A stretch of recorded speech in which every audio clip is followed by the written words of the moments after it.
Hi, welcome back to Just Simple. In this video, we'll be discussing GS1 of 2018 Series A question paper. So, we'll be discussing polity questions today. We have around 12 polity questions and we are using UPSC answer keys. So, you can even find the answer keys attached with this video. And at the end of the video, I'll also be sharing you mains questions syllabus wise, and these are also section syllabus wise for your reference. And in between the video, I'll also be giving you a tip. Now let's quickly get into the questions. Consider the following statements. In the first Lok Sabha, the single largest party in the opposition was the Swatantra Party. Statement 2. In the Lok Sabha, a leader of the opposition was recognized for the first time in 1969. Statement 3. In the Lok Sabha, if a party does not have a minimum of 75 members, its leaders cannot be recognized as the leader of opposition. So before getting into the option, let's see the statements. So let's see which statements are true or which statements are false. So usually, as I told you already, we have to pick the wrong statements first so that we can get to our answers quickly. In the first Lok Sabha, the statement 1 is wrong here. Statement 1, why is it wrong? Because in the beginning, the single largest party was the Congress, which won the elections, whereas the opposition party was Communist Party, which has only around 16 seats, and where we actually didn't have any opposition at that point of time. So the second, so if we eliminate the first one, we are left out with 2 only and 3. So we got to know that option 2 is definitely the right answer, because this one and this one is contradicting. The first and second statements are contradicting. In the Lok Sabha, the leader of the opposition was recognized for the first time in 1969. So second point is definitely the answer. So statement 2 is right. So we have to identify whether statement 3 is right or wrong. In the Lok Sabha, if a party does not have a minimum of 75 members, its leader cannot be recognized as the leader of opposition. This statement here is wrong, because the criteria for opposition is they must have around 1/10 of the seats of the total strength of the house. Only then they will be recognized as the leader of opposition. So answer for this question is 2 only, B. So next question. Consider the following statements. The Parliament of India can place a particular law in the 9th schedule of the Constitution of India. Statement 2. The validity of a law placed in the 9th schedule cannot be examined by any court and no judgment can be made on it. So over here again, statement 1 is correct. The Parliament of India can place its law. It was added in the first amendment of the Constitution in 1951 along with Article 31B. So it was under the protective umbrella for the land reforms to save it from the fundamental violation of the fundamental rights. And let's see if the statement 2 is right or wrong. The validity of law placed in the schedule cannot be examined. So this one is affecting the judicial review of the Constitution for the judiciary. So this statement is wrong. The Supreme Court upheld this. So in that way, the answer for this question is option A, 1 only. Next question.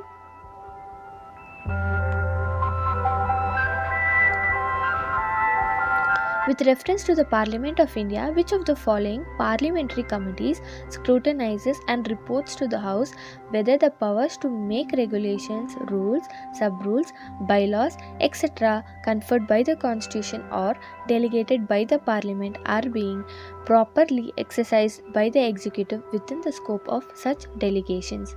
Options: A. Committee on Government Assurances, B. Committee on Subordinate Legislation, C. Rules Committee, D. Business Advisory Committee. So since this is a factual question, the answer for this question is Committee on Subordinate Legislation, which has around 15 members, which was constituted in 1953, which has members from both the houses of the Constitution. Regarding money bill, which of the following statements is not correct? So there was not correct. Let's see, these kind of questions we have to be careful. we have to see which is not correct. A bill shall be deemed to be a money bill if it contains only provisions relating to imposition, abolition, remission, alteration, or regulation of any tax. Option B, a money bill has provisions for the custody of the Consolidated Fund of India or the Contingency Fund of India. Option C, a money bill is concerned with the appropriation of monies out of the Contingency Fund of India. Option D, a money bill deals with the regulation of borrowing of money or giving of any guarantee by the government of India. So, the wrong statement among these four options are C, because it is not Contingency Fund of India, it is Consolidated Fund of India. All the other statements are right here. So along with that, there are few more other things which we call as money bill, which is under the article 110, which is declaration of any expenditure charged on Consolidated Fund of India or increasing the amount of any such expenditure. The receipt of money on account of Consolidated Fund of India or the public account of India, or the custody or issue of such money, or the audit of the accounts of the union of or of a state. So these are the other reasons which can be called as a money bill, apart from these three statements over here, where the incorrect one, it was supposed to be Consolidated Fund of India. The next question, with reference to the election of president of President of India, consider the following statements. The value of the vote of each MLA varies from state to state. Statement 2 is the value of vote of MPs of the Lok Sabha is more than the value of vote of MPs of the Rajya Sabha. So again, let's see the statements and then get to the options. Over here, statement 1 is true. The vote of the each MLA, yes, it differs from state to state. So we even have a formula for that. And the value of the vote of MPs of the Lok Sabha is more than the value of the vote of MPs of the Rajya Sabha. So let's see. The election of the president is done by the electoral college. The elected members, so these three constitute part of the electoral college: the elected members of both the houses of the parliament, and the elected members of the legislative assemblies of the states and the union territories of Delhi and Puducherry. The formula for the value of calculating MLA is total population of the state divided by number of constituencies in state into 100. So whatever value we get there, how do we calculate the MLA's vote is the total value that we get over here of MLA is R, acted as a numerator here. The sum of the vote value of elected members of the all state legislative assemblies divided by the sum of the elected members of both the houses of the parliament. So in this way we get the value of an MP's vote. So if we see the calculation, for example, the total members of the MP elected is equal to 5 if Lok Sabha constitute 543 and Rajya Sabha 233, the total will be 776. So the value of each vote, so how do they derive to it is value of all the value of the MLAs put together divided by the number of the seats 776, whatever we get. So that will be the total value of votes of the parliament. So the answer for this question is option A, 1 only. The tip that I told I'll be sharing with you all is, once we start the question papers and we are solving the question papers, whenever we get with whenever we identify few new answers or whenever we identify few new points, we have to make notes of it and get back to the basic books, clarify the doubts and make notes of it and keep revising it. In that way it will help our preparation. I hope that tips helps you. So the next question is, in the federation established by the Government of India Act of 1935, residuary powers were given to the option A, federal legislature, option B governor general, option C provincial legislature, option D provincial governors. The answer for this question is option B governor general, which is a factual question. At the Government of India Act of 1935 had the subjects divided into federal, provincial and concurrent list at that point of time. Even today, the residuary power of the residuary powers lies under the parliament to make the law. Consider the following statements.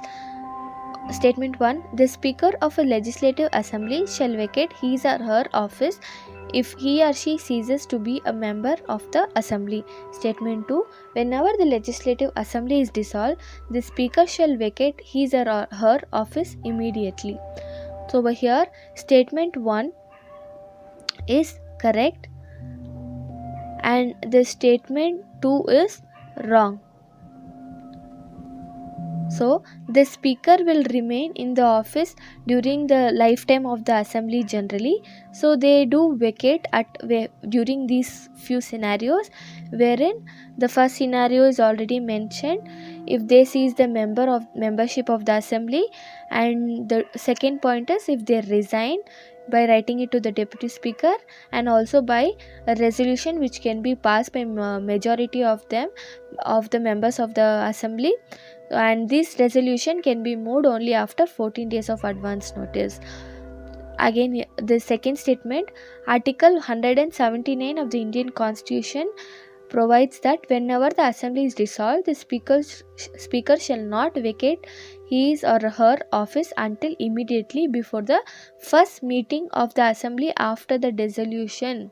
So immediately they can't leave the seat vacant until. Which of the following reflects the most appropriate relationship between law and liberty? Options: if there are more laws, there is less liberty. Option B: if there are no laws, there is no liberty. Option C: if there is liberty, laws have to be made by the people. Option D: if laws are changed too often, liberty is in danger. So over here, these are understanding of the constitution. These are kind of question where there is basic understanding of the constitution. So liberty is equality and freedom, so both together, equality and freedom together is liberty. So liberty according to our constitution based on the preamble is freedom of thought, expression and action, and also this liberty is not absolute. Hence, absence of law does not mean that absence of liberty does not give us law.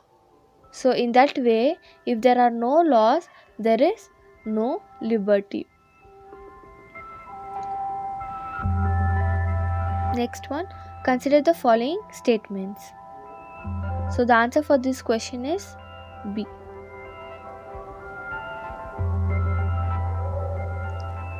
Consider the following statements. Statement 1. No criminal proceedings shall be instituted against the governor of a state in any court during his term of office. Statement 2. The emoluments and allowances of the governor of a state shall not be diminished during his term of office.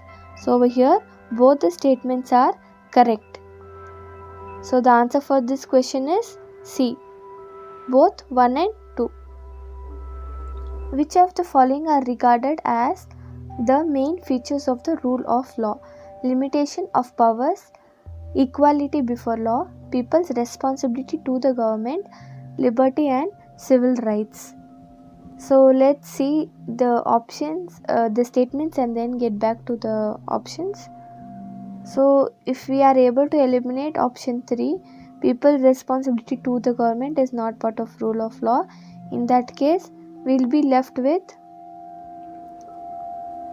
B and C. So we have to decide. So statement 1 is correct. So we know 2 and 4 are right. So we have to see if statement 1 is right or wrong. So limitation of powers, yes. Statement 1 is also right. In that way, our answer for this question is 1 to 4, C. So the features of rule of law is limitation of powers, equality before law, liberty and civil rights. Separation of powers are also part of the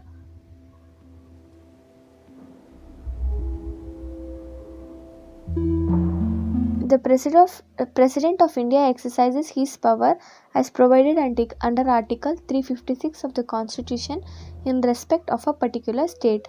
Then, options: the Assembly of the state is automatically dissolved. The powers of the legislature of that state shall be exercised by or under the authority of the Parliament.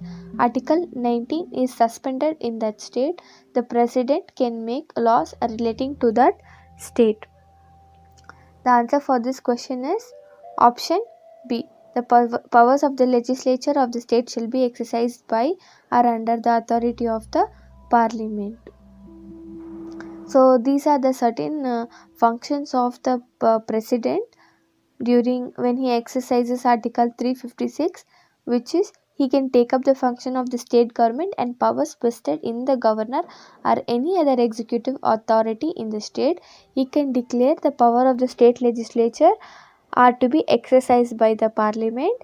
He can take all the other necessary steps, including the suspension of the constitutional provisions relating to anybody or authority in the state. So the statement 1 is not necessarily it need not necessarily be dissolved. So the answer is option B.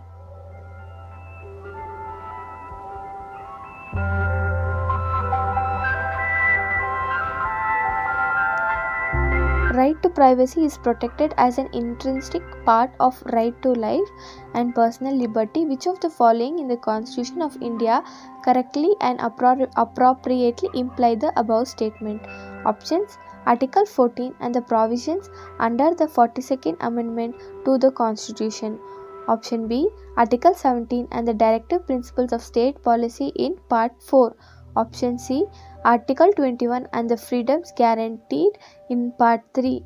Option D, Article 24 and the provision under the 44th Amendment to the Constitution.